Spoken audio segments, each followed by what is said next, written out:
Right, ladies and gentlemen, welcome to the third game in this best of three. Winner will go through the next round, the loser will go home empty-handed and can subscribe in the next qualifier.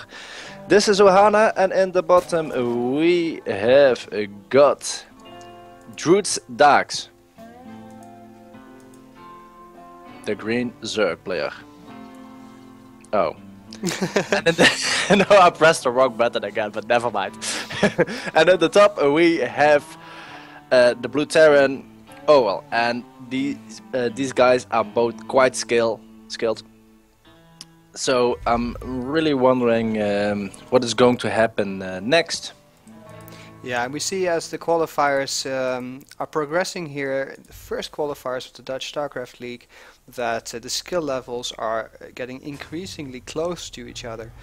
That means that the games are becoming very interesting to watch, and I like it that this is a best of three series, because now we can see that the first game, I mean, it probably could have gone either way. No player really made too large mistakes, but there was a plan executed from Daax here. But in the second game, he retook his position and showed us that he is a great player as well.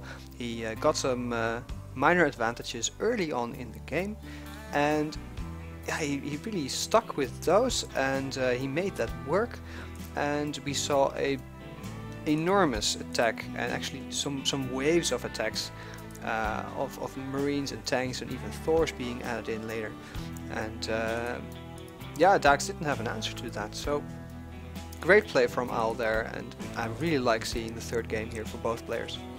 Yes, well, actually in the previous game I think that the beginning was really in favor of Al. He caught 2 overlords with 4 marines. Yeah, that's a fantastic move to do, of course, and from that point Daax was playing behind. Yeah, that's true, and maybe as casters, of course, we are always paying attention to like the more cinematic things, like a big battle or the big thing. But maybe it was just that moment, or rather those 2 moments that the 2 overlords were taking out. I mean, it looks like a small thing, but of course Daax was heavily supply blocked, couldn't do anything for just 10-15 seconds, and that's basically all you need at this level to be seriously behind. It sure is. Okay, command center being built for all.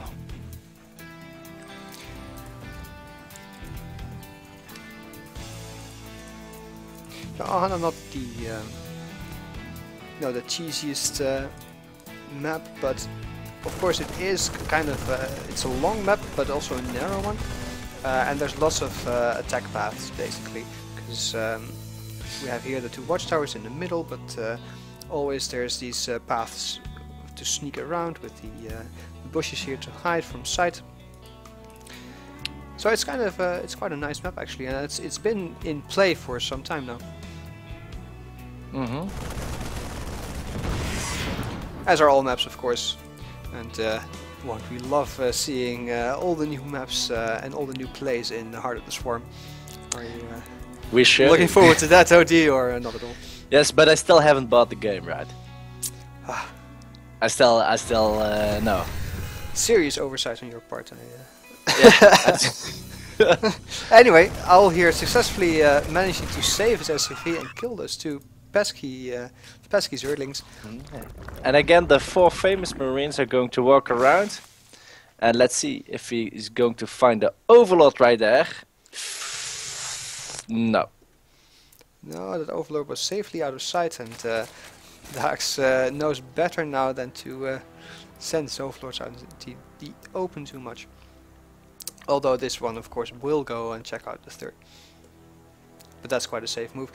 Actually, yeah, I saw the 2 gas going down, so I was going to wonder, but the Roach Warren is down, 2 Evo chambers being added in, so that means yes, the 3rd gas is also down, otherwise he could not afford that.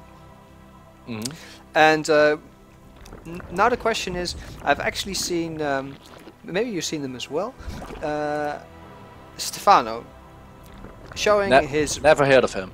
Never heard of Stefano. Never, well, no. Then you also haven't heard of his of the way in which he beat, I think it was MC and another very good player with Roach Hydra play.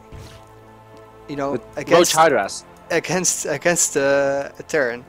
It's almost unheard of, but he managed to do it anyway, and it looks kind of similar to this.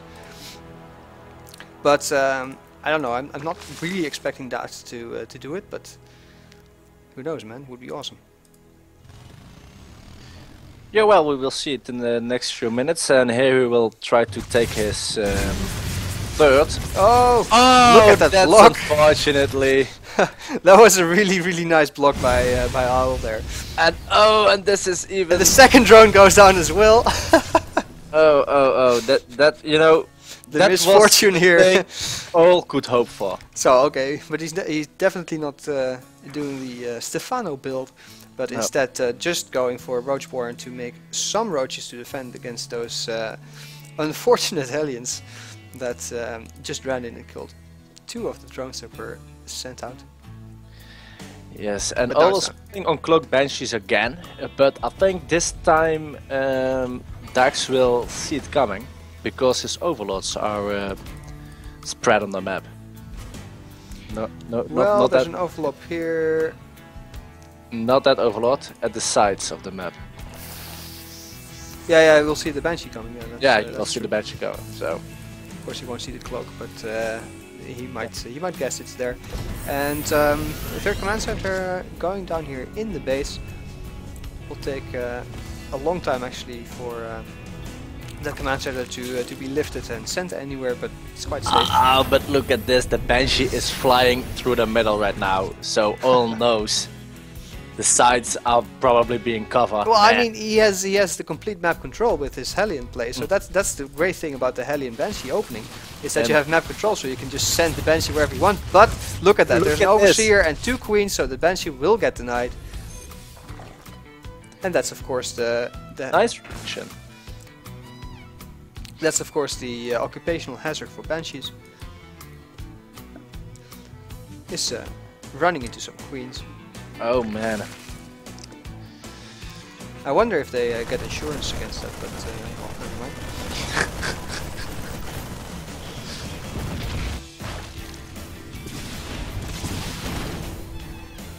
An Overseer wasn't in place there to protect the Queens, but well, you see only now that the creep has successfully been spread here is Al forced back to this first watchtower. But for a while there he was really in control of the map, and he made full use of that with those Banshees. And I must say, I really like that. Very strong play. Now the third base is moving to the location for the third as well.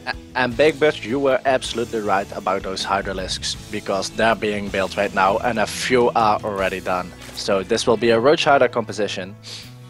Wow. I think it's a little bit later than what I expected, but I haven't. I must be honest. I haven't seen so many of these plays, so I'm not exactly sure of the timings. I do know there's a Day 9 Daily about it, so if I want to know, I can just find out. But or I can watch Daax play. Ooh, and let's see how many tanks does Ol have too right now, because tanks are very good for this composition. That's the scary thing. And there it is, you see? Oh, he's losing some units here and there. Of course, the Hydras can't really retreat, and they need the cover from the Roaches. This army isn't big enough to penetrate the third, and that is actually a problem for Daax, because he invested quite a lot. And these Banshees are being repaired, and they're coming in for a new attack. Already cloaked for sure. Yeah, there's a Spore Crawler though, so he shouldn't do too much. Oh, actually, they're just out of range. Wow. That was just easy micro there from Al. Wow. I thought for sure they were still in range, but Al knew they weren't.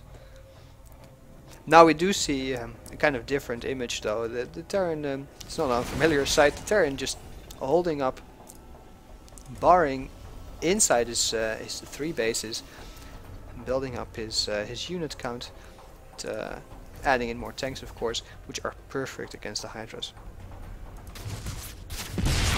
Ooh. Oh, lost his Banshees right there. Did you saw that? Yeah, of course. Okay. And now he's preparing for a drop, I believe. Owl is preparing for a drop. Yes, that could very well be, but we also have an attack from Daax. Roaches to get the first few tank shots, and there he moves up. And can he get the entire army? He's moving up, and he gets all the tanks. He gets one, gets two, but will he get all the Marines as well? There are so many medevacs healing all this, and no, it's not enough.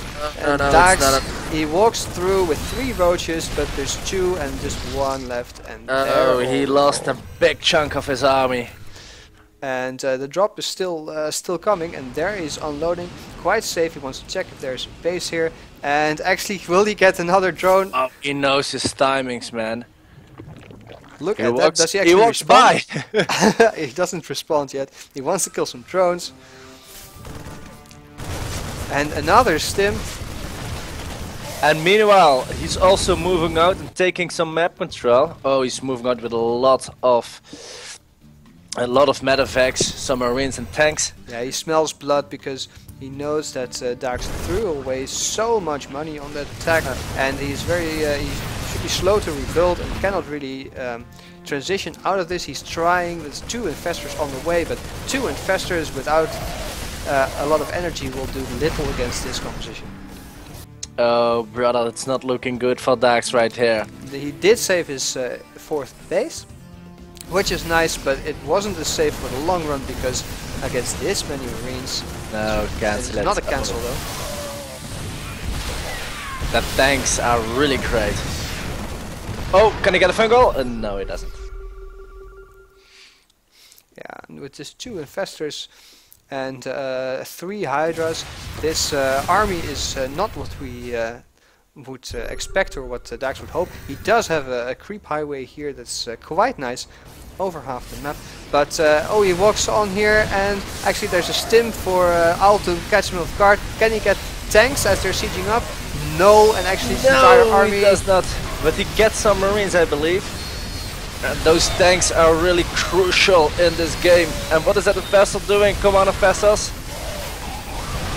Losing. Oh man, this is again he lost his army. That's not the best engagement he could wish for. In the end, he did get all the tanks, but look at the amount of medevacs here. It's insane. It's like we're seeing CAS play, but we know it's not CAS because we don't have 10 command centers on the map yet. And here he's killing the highway of creep. Yeah, and it's starting to look grim for Daax. Oh, and as his 4th is going to be attacked as well, there are roaches here on the map, but will they be able to deal with that? The one thing that Daax got going for him is that his attack upgrades, and actually his 3 attack will be done very soon, whereas for Owl the 3-3 upgrades are only just starting. This army here is getting all the reinforcements, but that does mean that the 3rd base here is open. Oh my. Can he save the 3rd? This will be crucial. No, he doesn't. Man, he's going from the coolant to the freezer. He needs to pull out the trick right now. Otherwise he looks in very bad shape. Nice fungal right there. And well, oh, losing his army on his turn. Yeah, finally Daax managed to clean up this army, but he's still behind in supply, and he is a base behind, which is not where you want to be. And Owl now trying to make this into a defensible position very fast. And of course Daax moving up with this roads as soon as possible, but look at the reinforcements here. Needs to pull back right there. Well done by Daax. Daax quickly realizes, yes, he cannot deal with this, even though he has the upgrade advantage for now, but of course that won't stay in his favor for forever. And let's see the unit count. It's 35 roaches for Daax and only 1 infestor and 3 hydras. And we got 12 marauders and 32 marines and 7 tanks for all. And there we go again, maybe the final engagement here for Daax, and his army is chewing through all the bio here, but it's oh so slowly because there are so many medevacs overhead. Fungal goes down, but the single infestor goes down very quickly, and this base is again going to go down uncontested, almost uncontested. No, Daax sprints forwards once more, but his army is melting to the 6 tanks, and GG. Daax has been taken out by all. Very, very good play from him, and a nice third game here where we saw Daax trying to do the Stefano style, new Stefano style, rather than maxing out with the roaches, going for the roach hydra play. But maybe it wasn't executed perfectly. Maybe Al had a very good answer to it. In any case, it didn't work, and after that, there wasn't, as we saw, there wasn't much that Daax could do without, without the investors, without any chance of transitioning into the Broodlord composition. That was it, and that was his qualifier. The first qualifier for the Dutch StarCraft League is now over for Team Druids. Yes, the Swedish Hope did not manage to do it. And well, we're sad about that. There will be more qualifiers, so we are going to be excited for those. And of course, to Al, big congratulations, big props. Daax is a very good player, we know him, and Al took him out in 2 convincing games. Of course, the third going to Daax, but well, it was a nice series, good games.